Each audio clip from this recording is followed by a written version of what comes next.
Don't cut into your harness. That's a top tip. Don't cut into it before you've even tucked it. That's not ideal.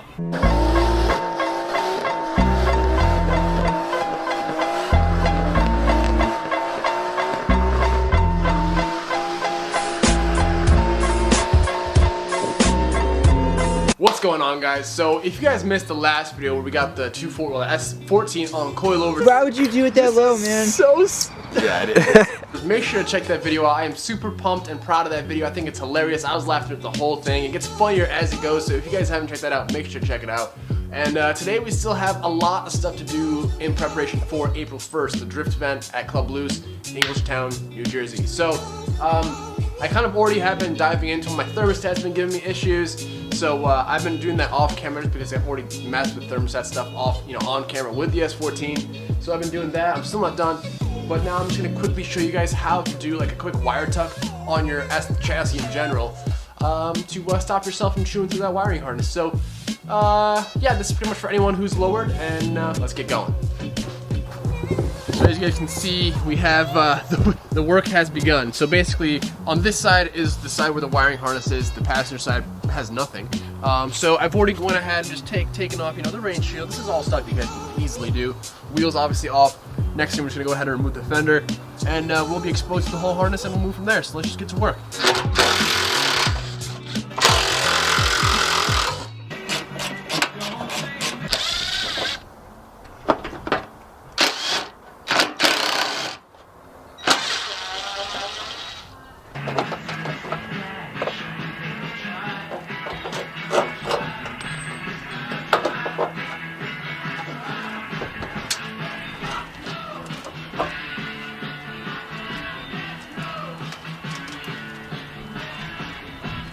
Gotta love rust, boys. Alright, so since I have that rust mod, I'm literally just gonna work on it like this, so nice!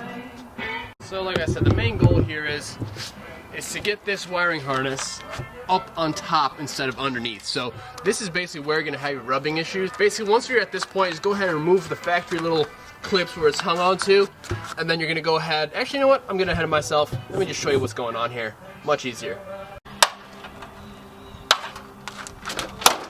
Alright, so now that you kind of have it dangling, now we break out the power tools. Safety first, kids.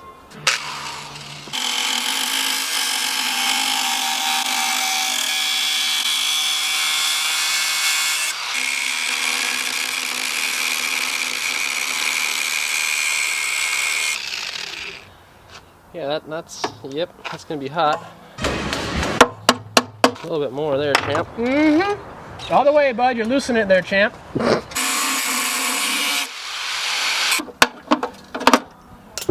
There you go. Now I'm gonna go ahead and just file down the edges so it's not so damn sharp.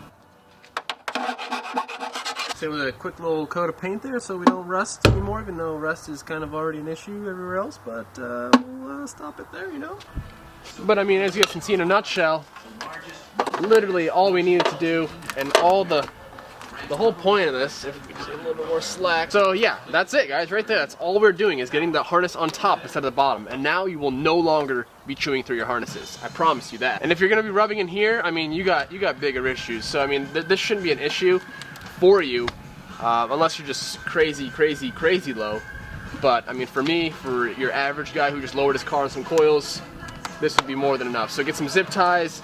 You might have to drill a hole or two, and but I'm gonna get some paint just so we don't rub through that. I might go ahead and just line it with some more tape along here, and yeah, we'll be pretty much done and assemble back together, and we're done with this job. Gotta keep it red.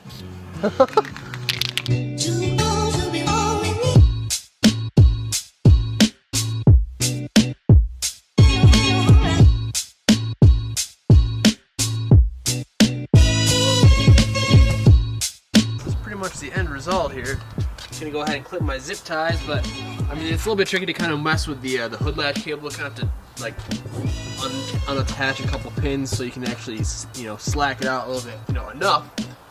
But I mean, in a nutshell, that's all she wrote right there. I mean, it's gonna be a whole lot better now. Everything's above the wheel arch as opposed to underneath it, so now you pretty much have no risk of eating through your wires. And if you do eat through your wires, man, you need to raise your car.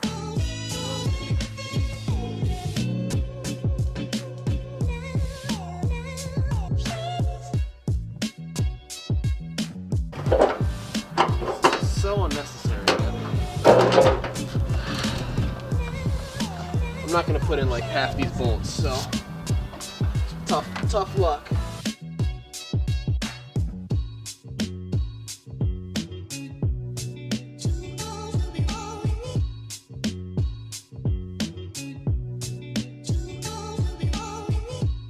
Okay, so wheels back on, and I went ahead and removed the rain guard just for safety measures. But as you guys can see now, we're really not any clearance issues anymore. I mean, we're really cleared, and the car is obviously going to be on the ground and lower than it is now. But I mean, in a nutshell, this is just a whole hell of a lot better. So yeah, that's pretty much how you guys do it. A really easy, simple video. I didn't really want to make it too long, just kind of a quickie. You know what I'm saying? And we're off to the races. Let's go drifting.